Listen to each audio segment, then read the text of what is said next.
Buenas tardes, en el aire 360 grados, su programa vespertino de 4 a 5 de la tarde, donde damos una vuelta en redondo en 360 grados con las informaciones principales que han ocurrido en la mañana de hoy, en la prima tarde y también todo el acontecer nacional e internacional que sean temas interesantes para ustedes.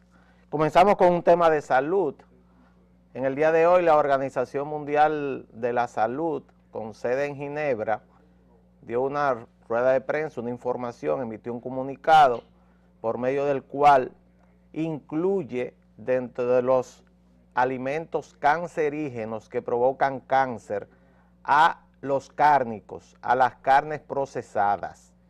Esta es una noticia que fue difundida temprano en la mañana de hoy, y lo cierto es que ya ha tenido eco y repercusión en varios países donde la carne procesada, estamos hablando de embutidos, estamos hablando de salami, salchichón, bacon, carne ahumada, etcétera, y todos los etcétera que ustedes pueden imaginarse.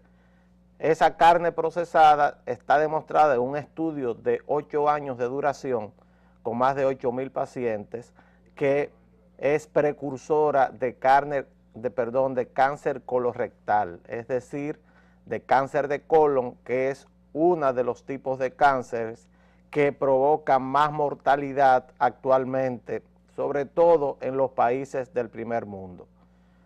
No así la carne roja, pero que sí la carne roja fue puesta en la lista de agentes precancerígenos, o sea, antes de que se produzca cáncer, y esto es importante porque disminuir entonces la ingesta de cárnicos, y alguien aquí me preguntó si es cierto que en la India la cantidad de cáncer es menor que en otros países, y es cierto porque son vegetarianos la mayoría, y si es cierto también que por ejemplo en Argentina la cantidad de cáncer de estómago y la cantidad de cáncer de colon es alto, pues es altísima. Es uno de los países con mayor cantidad de personas con este tipo de cáncer. Así que a los que les gusta mucho el bacon, el salami, el salchichón, la butifarra y todo lo que es carne procesada, existe ya esta advertencia de parte de la Organización Mundial de la Salud. Fue puesto al mismo nivel la carne procesada que la nicotina del cigarrillo. Imagínense ustedes, en la misma lista están todas estas sustancias que son proclives a producir cáncer. Y siguiendo con el tema de salud, hay una polémica desde el día de ayer a partir de unas declaraciones del vocero de la Presidencia de la República, el vocero del gobierno, nuestro amigo Roberto Rodríguez Marchena, que fueron inmediatamente respondidas por el presidente del Colegio Médico Dominicano, el doctor Waldo Suero, sobre el tema del tinte o matiz político que tienen los paros médicos. El doctor Waldo Suero apenas hace un poco más de 2 meses que asumió una gestión que debe terminar en el mes de diciembre del año 2017. Es decir, que de una gestión de 24 meses, el doctor Waldo Suero tiene apenas 2 meses en el cargo de presidente del Colegio Médico y ya llevamos contadas 5 huelgas médicas. 5 huelgas médicas entre los meses de enero y principios de febrero, es decir, en los inicios de la ejecución presupuestaria del año 2016. Y yo quise traer, y que el señor director me ponga la imagen, lo que es la diferencia entre las anteriores 3 gestiones como presidente del Colegio Médico de Waldo Suero y esta. Y es una ley, la cual hemos mencionado en varias ocasiones, pero nunca la habíamos traído. Es la ley 123-15 que nosotros tenemos aquí. Parece que al director medio se le perdió, pero nosotros la tenemos aquí. La ley 123-15, que yo voy a querer entonces que me la pongan en vivo aquí. Porque esta ley es la que crea el Servicio Nacional de Salud. Póngame para que se vea bien el número. Y en el Colegio Médico Dominicano busquen esa ley. Porque la ley 123-15, que fue promulgada por el presidente de la República, Danilo Medina, el 16 de julio del año pasado, cambia totalmente la fisonomía y las responsabilidades en el sector salud de la República Dominicana, donde a partir de esta ley se comienza a implementar un modelo de descentralización y desconcentración de todo el personal médico, paramédico y administrativo que pertenece ya al Sistema Nacional de Salud. Ya no es responsabilidad única del Ministerio de Salud, y por eso es que nosotros siempre hemos dicho que no hay posibilidad ninguna de que el Poder Ejecutivo se plantee un aumento salarial generalizado, indiscriminado para con el personal que trabaja en el área sanitaria, y que el pedido de un 5% del PIB, ya puede bajar aquí, porque ya está demostrado que la ley sí existe y parece que no la han leído, y que el pedido del 5% del PIB para el sector salud puede sonar lo más justo que usted quiera, pero es totalmente irracional de acuerdo a la ley, porque el sistema sanitario es totalmente diferente al sistema educativo. En el sistema sanitario existe un modelo, y ese modelo implica esta ley, y esta ley dice en su artículo número 3, que lo voy a leer por supuesto: se crea la Dirección Central del Servicio Nacional de Salud como una entidad pública provista de personalidad jurídica con autonomía administrativa, financiera y técnica y patrimonio propio. Ahora, ¿cuál es el patrimonio del Servicio Nacional de Salud?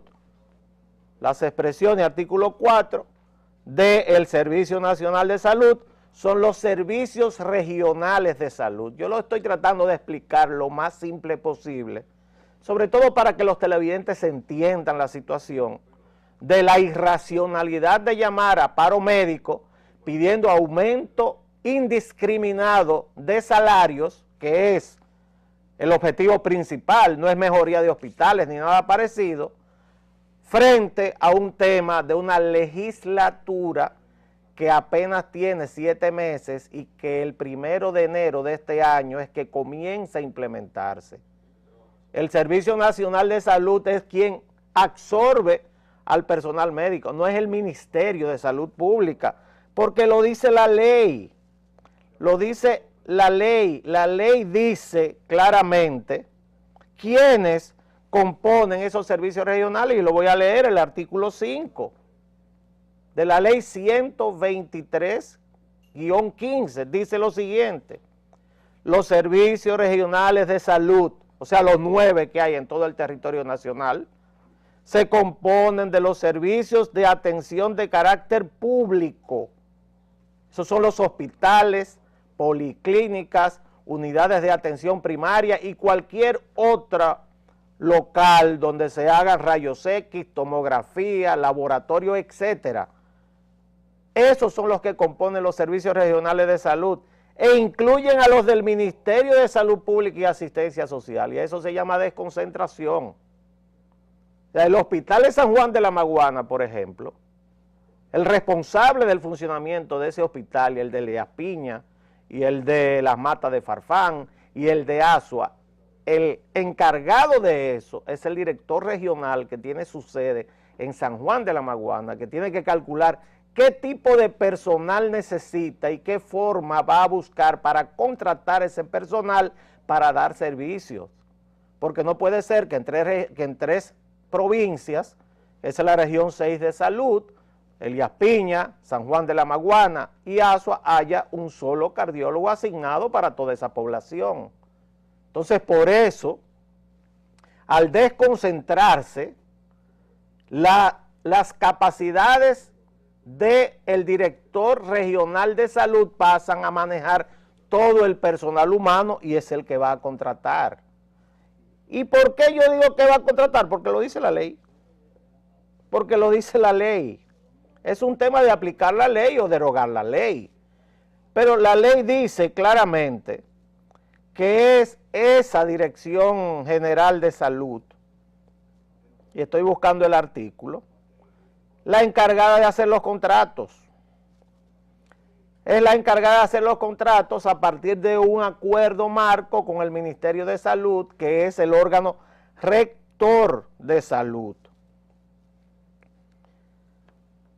Dice el artículo 14, el presupuesto del Servicio Nacional de Salud se financiará por transferencia del gobierno central. Esas transferencias del gobierno central deben llegar al final a que se haga una transferencia única a través de la Tesorería de la Seguridad Social, que con la universalización de los servicios de salud es el pagador único, público y privado, de las prestaciones individuales de servicio. Entonces, por eso es imposible que usted plantee seguir todavía con el presupuesto histórico, famoso aquel que no da para nada y que a cada rato había una huelga médica. Esto impide que haya huelgas médicas, porque esto se complementa con la ley de carrera sanitaria, y usted dice, pero entonces salieron de todos los médicos, de todo el mundo, en el servicio público de salud. Pues no, porque la ley también dice lo siguiente en el artículo 16. A partir de la entrada en vigencia de la presente ley, el Ministerio de Salud Pública y Asistencia Social deberá transferir los activos y pasivos que corresponden actualmente a la Dirección General de Coordinación de los Servicios Públicos de Atención a la Salud, o sea, lo que queda todavía ahí, que es muy poco, ya eso ha sido siendo transferido poco a poco al Servicio Nacional de Salud, preservando los derechos adquiridos ¿por quién? Por el personal médico, paramédico y administrativo. Y si la ley dice que se preservan los derechos adquiridos del personal médico, paramédico y administrativo, eso significa que ese personal médico, paramédico y administrativo pasa a ser parte del Servicio Nacional de Salud y por ende a las direcciones regionales, que es el principal responsable del funcionamiento de los hospitales y centros de salud en todo el país. Por eso es que nosotros hemos sostenido aquí que la actitud del señor Waldo Suero es una actitud descabellada. Es un planteamiento de los años 60 y 70. Porque si algo se ha logrado en la República Dominicana, y se corresponde tanto en el gobierno del PRD del año 2000 al 2004, como en los gobiernos del Partido de la Liberación Dominicana del año 1996 hasta la fecha, es plantear un modelo diferente de atención en salud a los dominicanos y dominicanas, cuyo gasto de bolsillo es uno de los más altos de América Latina. Y ese modelo de salud ha tenido dos momentos estelares. Vamos a poner 3 momentos estelares. Y yo le voy a poner nombre y apellido. El primero fue la creación de la Comisión Nacional de Reforma del Sector Salud, Comisión Ejecutiva de Reforma del Sector Salud. Y el primer protagonista de todo eso fue el doctor Alberto Fiallo, uno de los técnicos más calificados en el área de la salud de la República Dominicana, que en el primer periodo de gobierno del presidente Leonel Fernández, desde esa comisión planteó esta reforma, planteó este modelo que en el gobierno de Hipólito Mejía, honor a quien honor merece, el Congreso aprobó en forma de 2 leyes, que son las que cambian el modelo. La ley 4201, que es la Ley General de Salud, que es una ley de organización del sistema y el modelo, que se complementa con esta, la 123-15, y la ley 8701, que es la ley que crea el Servicio Dominicano de Seguridad Social en el área sanitaria, que es una ley de financiamiento público-privado para este modelo de atención en salud. ¿Es complicado entender eso? Bueno, quizás antes era complicado, pero ya se ha avanzado mucho. Entonces, ese es el segundo paso importante. Y el tercer paso importante ha sido la aprobación y promulgación de esa ley. Esta ley fue aprobada en el 2015 y fíjense que Hipólito Mejía promulga la ley 4201 y la 8701 en mayo del año 2001. 14 años después, con una lucha enorme, convenciendo a muchísima gente de que esto era lo que había que hacer, hay 3 actores principales para que esta, que es la verdadera revolución de cambio estructural en el sector salud de la República Dominicana, se haya efectuado. Por lo menos esté escrita y haya la obligación ya legal de comenzar a implementarla en todo el país. Estas 3 personas son el ministro de la Presidencia, honor a quien honor merece, con quien me reuní en múltiples ocasiones en mi condición de director de la Comisión de Reforma, y Gustavo Montalvo creyó en esto. Creyó que era una ley que había que impulsar en el Congreso. La segunda persona, la doctora Altagracia Guzmán Marcelino. Tati Guzmán se empoderó de la separación de funciones del ministerio cuando todos los ministros se habían opuesto, incluyendo al ministro que primero nombró este gobierno. ¿Por qué se oponen los ministros? Se oponían los ministros, excepto la doctora Guzmán, y por eso es que mucha gente dice, pero es que tú la defiendes tanto. Digo, bueno, primero la respeto y en segundo lugar asumió la valentía política que no había asumido ningún ministro de salud en este país, incluyéndolos a todos, que fue empoderarse de la separación de funciones y entregar todo el sistema hospitalario y de prestación de servicios a una entidad separada y autónoma del ministerio, o sea, quitándose poder político. Y eso no lo hace cualquiera. Eso lo hace una persona que esté empoderada de una situación que había que resolver. Porque no podemos seguir en la República Dominicana en el estadio de desarrollo que tiene este país con indicadores de salud tan vergonzosos. Algún tema, en algún lado estamos fallando, y es que no habíamos aplicado el modelo. Entonces, la doctora Altagracia Guzmán Marcelino fue la persona que dio el empujón que no había dado ningún ministro de salud en la República Dominicana. A ella ni siquiera le gusta que yo lo diga. Me dice, por favor, no hables tanto de mí. Pero es que tengo obligatoriamente que decirlo porque nosotros fuimos protagonistas del proceso. Y sabemos quiénes se opusieron y quiénes lo empujaron. Entonces, la doctora Altagracia Guzmán Marcelino es la gran responsable de que se haya aprobado la ley junto con Gustavo Montalvo, que se reunió en varias ocasiones con Reinaldo Pared, presidente del Senado, y posteriormente con Cristina Lizardo y con Abel Martínez, presidente de la Cámara de Diputados, y yo sé que siempre en la agenda legislativa del gobierno estaba la aprobación de la ley de separación de funciones. Y la tercera persona es el presidente Danilo Medina. ¿Por qué él? Ustedes dirán, no, porque el trabajo de los otros, ya del presidente Medina, era simplemente promulgarla. No, porque cuando llegó al Palacio Nacional esa ley, fuertes presiones fueron ejercidas frente al presidente Medina, especialmente del sector sindical que está vinculado al Instituto Dominicano de Seguros Sociales, para que esa ley no se promulgara y fuera devuelta al Congreso. Porque la ley 123-15 dice claramente que las unidades de atención a las personas del IDSS entran a formar parte del Servicio Nacional de Salud, y eso en la práctica lo consideraban una agresión contra las personas que viven medrando alrededor del Instituto Dominicano de Seguros Sociales. Entonces, esta es la situación.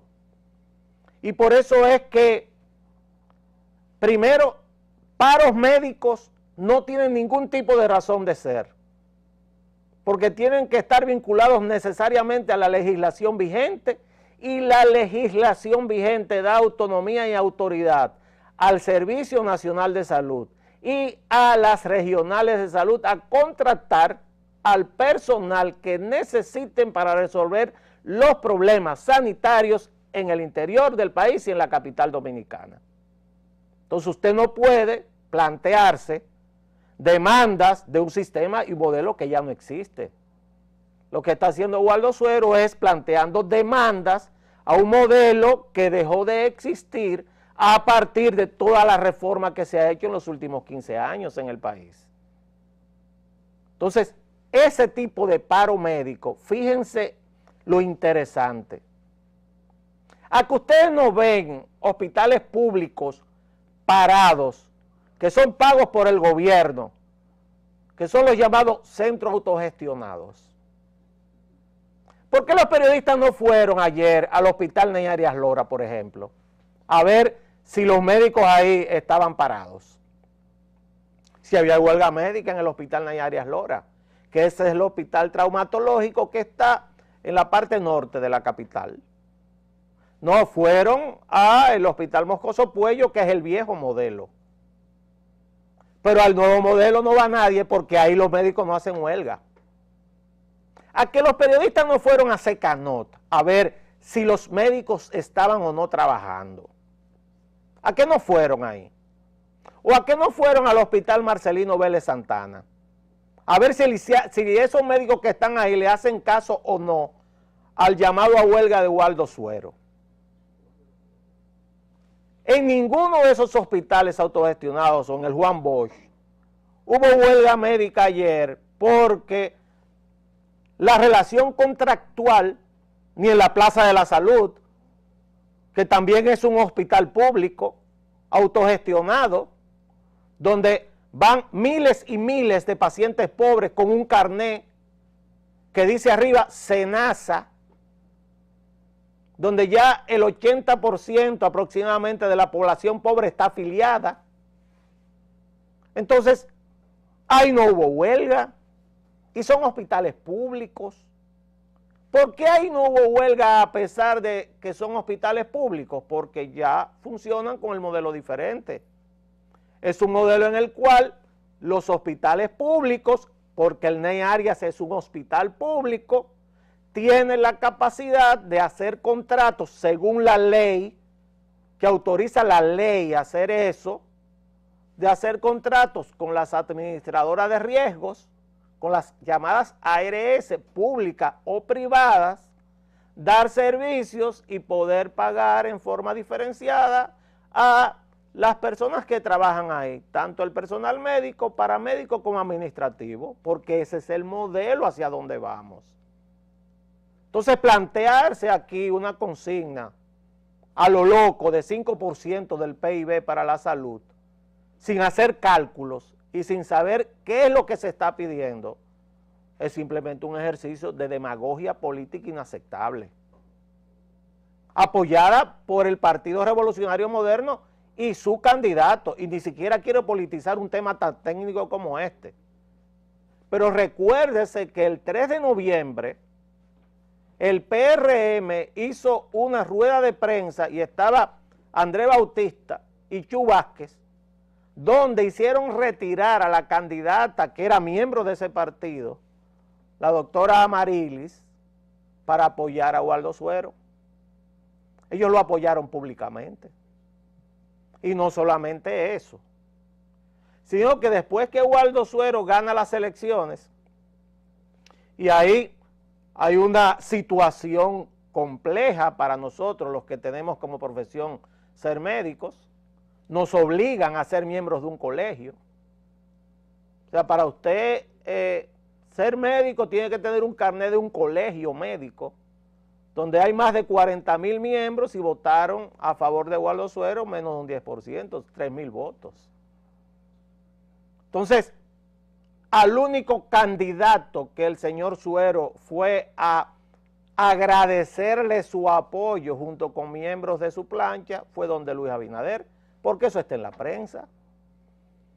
Yo no tengo la culpa de que aquí haya gente que no le gusta investigar, porque el que hace uso de medios de comunicación tiene la obligación de investigar, porque se supone que ustedes me miran a mí porque debo tener algún tipo de información que ustedes no manejan. Pues ahí está en la prensa, Waldo Suero, y muy bien que Roberto Rodríguez Marchena lo haya acusado de usar ese cargo para un tema político, porque al único candidato que él fue a agradecerle su apoyo fue Luis Abinader. Entonces, ¿qué ocurre?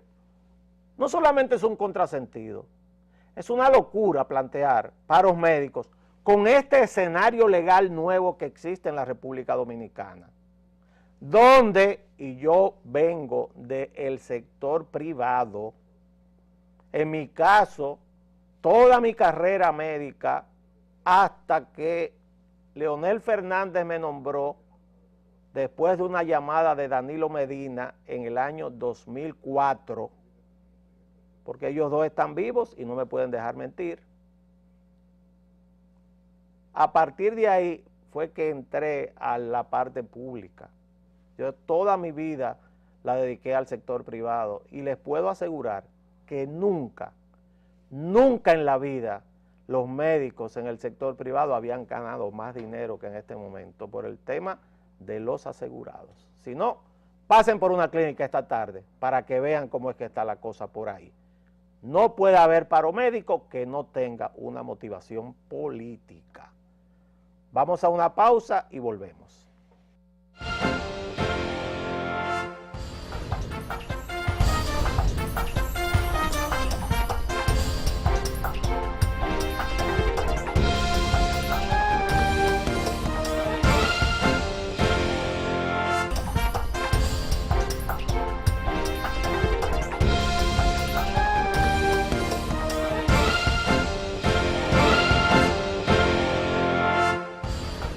En el campo político hay varias informaciones en el día de hoy.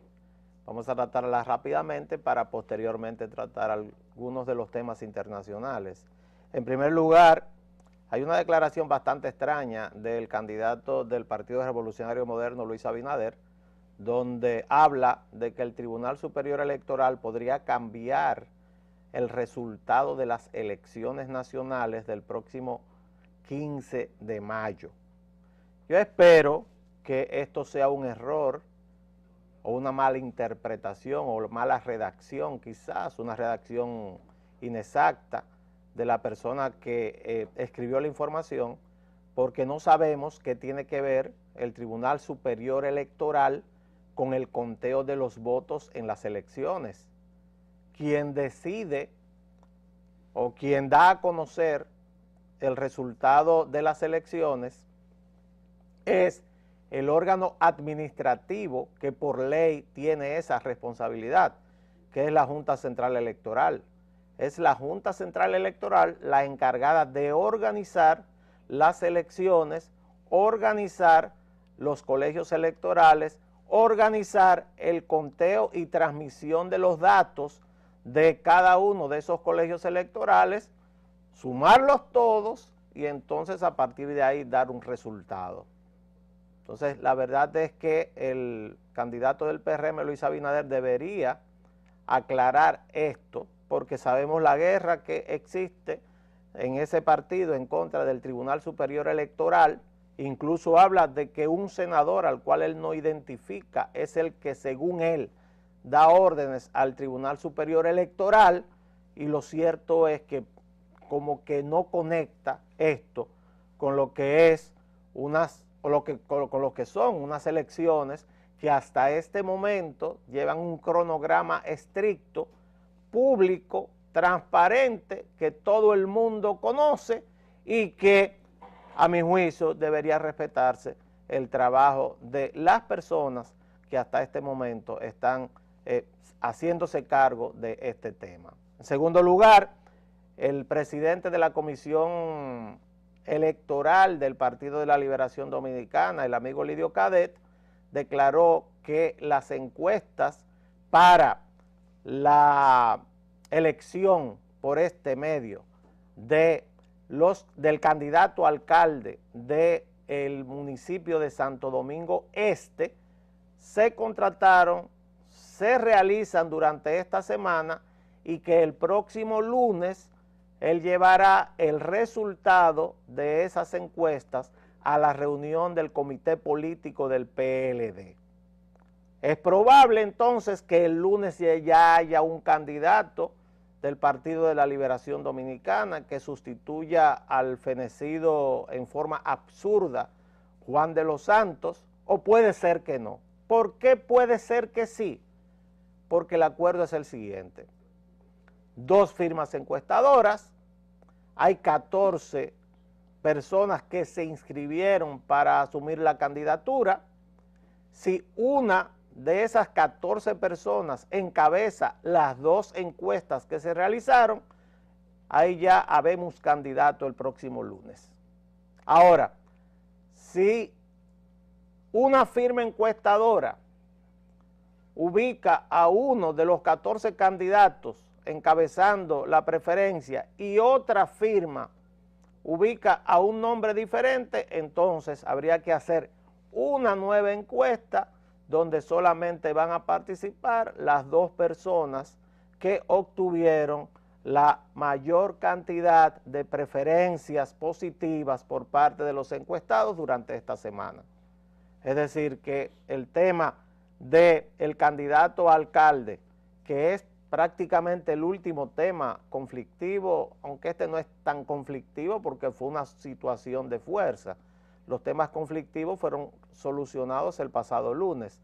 Pues el último tema que todavía está en cuestionamiento, que es la candidatura del importantísimo municipio de Santo Domingo Este, el municipio más grande del país, con más de 500,000 de votantes, pues ese municipio, ese tema será resuelto por el Partido de la Liberación Dominicana el próximo lunes. Y también el Partido Revolucionario Moderno está convocando para el día 21 de este mes, o sea, de este domingo que viene en 8, lo que será su Asamblea Nacional, donde, según el señor Roberto Fulcar, que es el encargado o jefe de campaña, dice que ya se presentará la boleta definitiva del Partido Revolucionario Moderno para las elecciones del 15 de mayo. Esto necesariamente hay que hacerlo de esta forma ya porque queda muy poco tiempo para la inscripción de las candidaturas. Es decir, que ya está definiéndose bastante todo el tema de las boletas que son locales, porque las boletas nacionales solamente le faltan los candidatos vicepresidenciales, que ningún candidato ha designado al candidato o a la candidata a la vicepresidencia.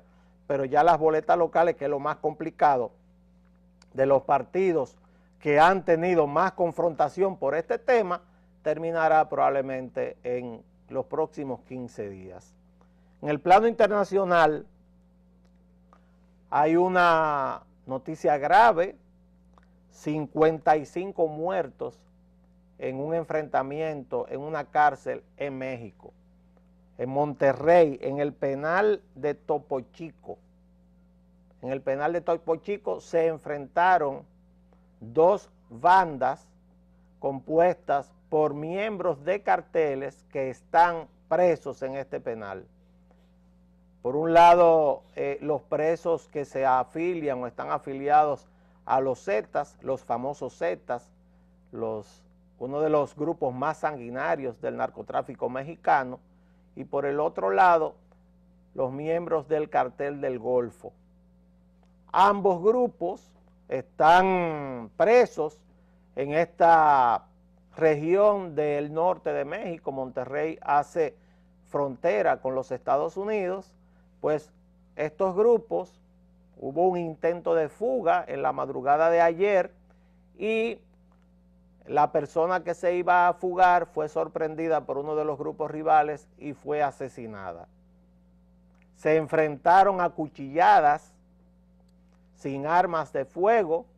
El enfrentamiento duró más de 2 horas porque en ese penal, aunque también hay menores, quien maneja los penales en México, penales sobrepoblados, superpoblados, es el narcotráfico. Están presos, pero las fuerzas del orden prácticamente tienen prohibido entrar al área de los presos. Y la situación es tal que el ejemplo es en la fuga del Chapo Guzmán, que se va de un penal de máxima seguridad, construyen un túnel de 1,5 kilómetros y se escapa. Pues, ¿qué puede pasar en otros lados? Pues en el día de hoy, más de 50 muertos hasta ahora. Hay escenas de histeria colectiva por parte de padres y madres porque hay una parte de este penal que está poblado por menores de edad. Y es una noticia que está en desarrollo y es lamentable que todavía tengamos que ver actos tan salvajes como este de parte de seres humanos, porque incluso hay una de las crónicas internacionales que describen el enfrentamiento entre seres humanos como que se estaban enfrentando bestias. Todos con arma blanca, entró el ejército y al final no se sabe quién mata a quién, pero hasta en este momento ya la cifra de muertos se acerca a 60. Y también en México mañana se inicia una de las visitas más esperadas del Papa Francisco a uno de los países más católicos del mundo, pero también uno de los países más peligrosos para los sacerdotes y donde ha habido más problemas. El Papa Francisco mañana viaja a México. Ya hay un tema de confrontación de opinión pública y es que el Papa no se va a reunir con las víctimas de la pederastia, o sea, con el acoso sexual de parte de curas, de sacerdotes para con niños que están bajo su cuidado o que asisten a la iglesia. En México se formó probablemente la orden moderna más poderosa que tiene la iglesia, los llamados legionarios de Cristo. Y su fundador, el sacerdote Marcial Maciel, que es el fundador, ha sido acusado de pederastia, robo, de todo tipo de situación, y el Papa Francisco le otorgó por el año del jubileo el perdón papal. Vamos a ver y vamos a dar seguimiento a esta visita porque la situación es bastante interesante con este tema de la Iglesia Católica. Estaremos con ustedes mañana. Que pasen un feliz resto del día y de la noche.